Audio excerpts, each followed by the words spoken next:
हरे कृष्णा, राधे राधे। आज हम आपको गीता का 13वां अध्याय सुनाएंगे। भक्ति योग का उपदेश देने के पश्चात भगवान श्री कृष्ण ने अर्जुन से कहा कि हे अर्जुन, यह शरीर पृथ्वी के समान है।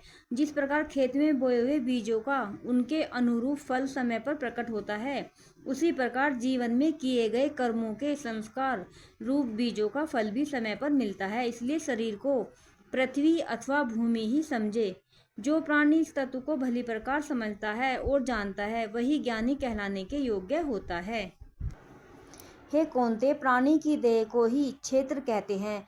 जब प्राणी 84 लाख योनियों को भोगकर मनुष्य देह पाता है, तभी वह परमपिता परमेश्वर को पहचानता है, पाप और पुण्य को समझता है। जो मनुष्य देह पाकर भी धर्म अधर्म को नहीं समझता या पाप पुण्य को नहीं जानता, वही अपने कर्म और दुष्कर्म का फल भोगता है। अन्य देहधारियों के लिए न कोई पाप है न कोई पुण्य है। हे अर्जुन, देहधारी मनुष्य मोह माया का पुतला है, तभी उसके पाप और पुण्य उपजते हैं। जो प्राणी इस भौतिक शरीर के मर्म को समझता है, उसे ही क्षेत्रज्ञ कहते हैं। क्षेत्र मनुष्य देह, क्षेत्रज्ञ को प्रकृति पुरुष भी कहते हैं। मनुष्य देह की प्रकृति इसलिए कहते हैं कि इसकी रचना पंच तत्वों से हुई है, तथा पुरुष उस तत्व को कहते हैं जो जीव रूप से इस शरीर द्वारा किए जाने वाले कृत्य कुकृत्य का स्वामित्व भाव से समीक्षक होता है। इसलिए हे कुंती पुत्र अर्जुन, प्राणी रूपी जीवात्मा को तू मेरा ही प्रतिरूप जान। हे पार्थ, अब यह सुन कि ज्ञान क्या है।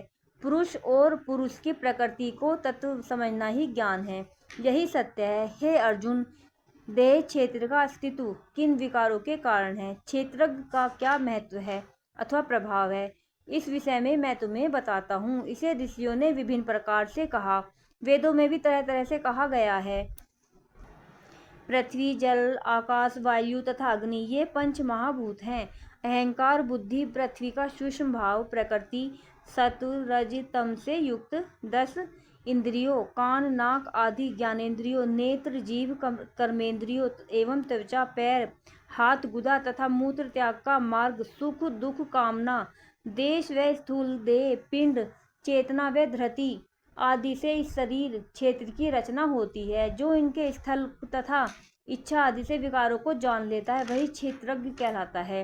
हे अर्जुन श्रेष्ठा, के अभिमान का अभाव, दंभाचरण का अभाव, किसी भी प्राणी को किसी भी प्रकार से पीड़ित न करना, मन में क्षमा भाव रखना, मन वाणी की सरलता, श्रद्धा और भक्ति के साथ गुरु की सेवा करना, मन को बाहर और अंदर से शुद्ध रखना, अंतकरण में स्थिरता, राग देश तथा कपट आदि को त्यागना, मन में एकाग्रता रखना, इंद्रियों का निग्रह, भोगों में से विरक्त होना, अहंकार से विमुख हो जाना, जन्म मृत्यु वृद्धावस्था एवं रोग आदि कष्टपूर्ण स्थितियों को अपने विचार से दूर रखना, पुत्र स्त्री मोह माया आदि में आसक्त न होना, सुख दुख में एक समान रहना तथा सदैव मुझ में ही आसक्ति रखना, एकांत एवं पवित्र स्थान पर रहते हुए हर पल मेरा ही ध्यान करना, विषय आदि विकारों से दूर रहना, मुझे ही परमेश्वर मानकर अहं का त्याग करना तथा मेरा ही आश्रय लेना।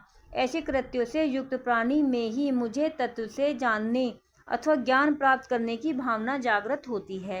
हे पार्थ, अध्यात्मिक ज्ञान नित्य स्थिति एवं तत्वज्ञान के अर्थरूप परमात्मा को सर्वत्र देखना, यह सब ज्ञानी पुरुष का ज्ञान है। जो इसके विपरीत अभिमान दंभ हिंसा आदि है, वह अज्ञानी का ज्ञान है। हे अर्जुन, जो जानने योग्य है उसको जानकर ही प्राणी परमानंद को प्राप्त होता है।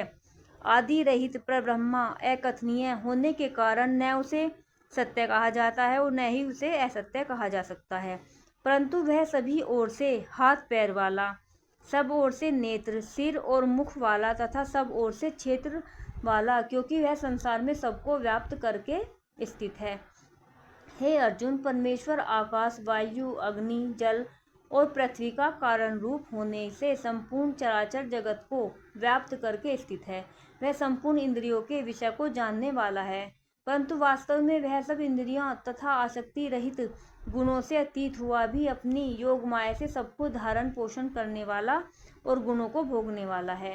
वह परमात्मा चराचर के सभी प्राणियों के बाहर भीतर परिपूर्ण है। वह चर अचर रूप है और सूक्ष्म होने से अविज्ञ जैसे सूर्य की किरणों में स्थित जल सूक्ष्म होने के कारण साधारण प्राणियों को इसका ज्ञान नहीं हो पाता, वैसे ही सर्वव्यापी परमपिता परमेश्वर भी सूक्ष्म होने के कारण साधारण प्राणियों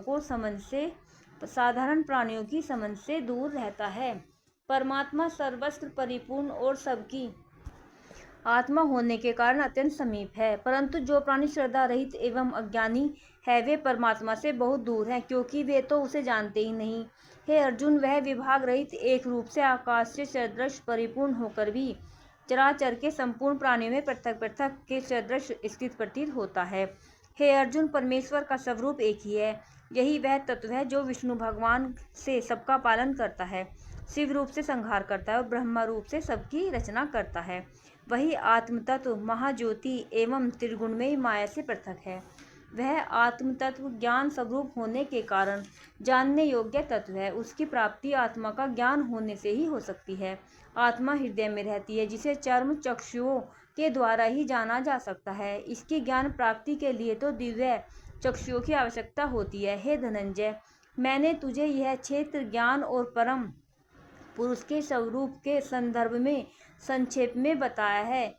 जो प्राणी इस ज्ञान को प्राप्त कर लेता है उसी को मेरे परमानंद स्वरूप की प्राप्ति होती है।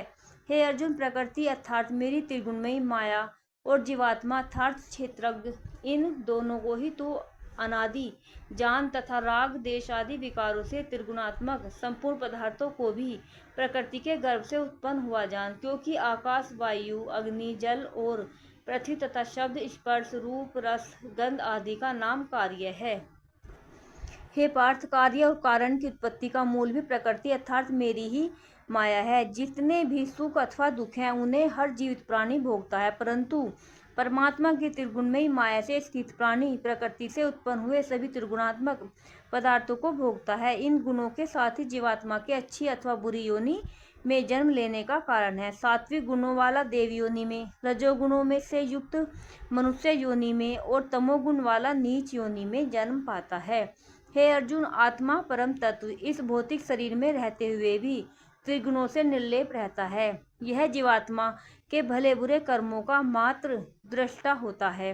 सत्य असत्य का बोध कराने वाला, जीव को जीवात्मा रूप से धारण करने वाला, कर्मों को भोगता, ब्रह्मा आदि का भी अधिपति होने से शिव रूप, निर्मल सत्य रूप तथा आनंद प्रदाता होने से परमात्मा कहलाता है। हे धनंजय, वह प्राणी को और गुणों सहित प्रकृति को तत्व से जानता है। संपूर्ण जगत में माया का कार्य होने से वह क्षणभंगुर, नाशवान, जड़ और अनित्य तथा जीवात्मा नित्य, चेतन, निर्विकार, अविनाशी, शुद्ध एवं बोध स्वरूप परमात्मा का ही सनातन अंश है। जो प्राणी इस प्रकार समझकर संपूर्ण मायिक पदार्थों को संग समर्था त्याग कर परम पुरुष परमात्मा में ही एक ही भाव से नित्य स्थित रहना जानते हैं, वह मोक्ष को प्राप्त होता है तथा फिर जन्म नहीं लेता। हे अर्जुन, उस परमपिता परमात्मा को कितने ही प्राणी शुद्ध सूक्ष्म बुद्धि से ध्यान के द्वारा अपने हृदय में देखते हैं तथा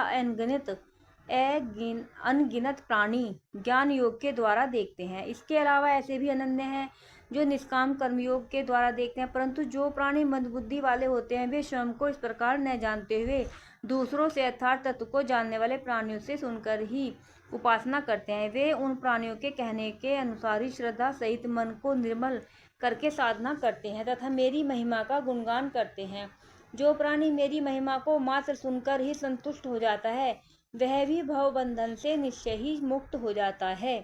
हे अर्जुन, सृष्टि में जो कुछ भी प्रतीत होता है वह सब शरीर एवं प्राणी के संबंधों का ही परिणाम है, अतः सारी सृष्टि का ही क्षणिक होने से अनित्य है। इस प्रकार जो प्राणी इस नाशवान देह में भी मुझ अविनाशी तत्व को जान लेता है और मुझ में रम जाता है, वही मेरे परम पद को प्राप्त होता है। जब प्राणी को तत्व का ज्ञान हो जाता है तब वह समूची सृष्टि में सर्वस्व मेरे स्वरूप का ही दर्शन पाता है। जो प्राणी यह जान लेता है कि अच्छे अथवा बुरे कर्मों की उत्पत्ति भौतिक शरीर, चलायमान मन एवं इंद्रियों द्वारा मोह माया के कारण होती है, वह आत्मा को कर्मों से दूर अर्थात निर्लेप रूप से देखता है। उसके मतानुसार आत्मा कोई कर्म नहीं करती। कर्म का कारक अथवा कारण तो स्वयं प्राणी होता है।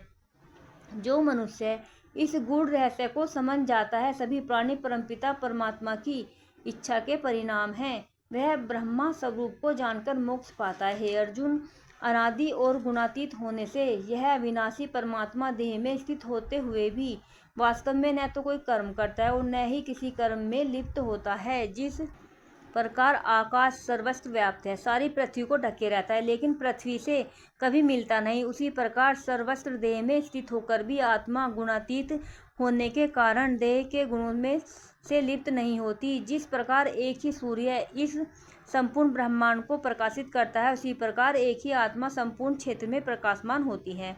जो प्राणी आत्मा के स्वरूप का बोध प्राप्त करके त्रिगुणमयी माया में लिप्त नहीं होता, वह सदैव सुखी रहता है। इस प्रकार क्षेत्र को जड़, विकारी, क्षणिक और नाशवान तथा क्षेत्रज्ञ को नित्य, चेतन, अविकारी एवं अविनाशी जानना ही उनके भेद का ज्ञान है। विकार सहित प्रकृति के छूटने के उपाय जो प्राणी ज्ञान नेत्रों द्वारा तत्व से जानते हैं, ऐसे भक्त एवं महापुरुष पर ब्रह्मा को प्राप्त होते हैं। यह संशय रहित वचन है। राधे राधे।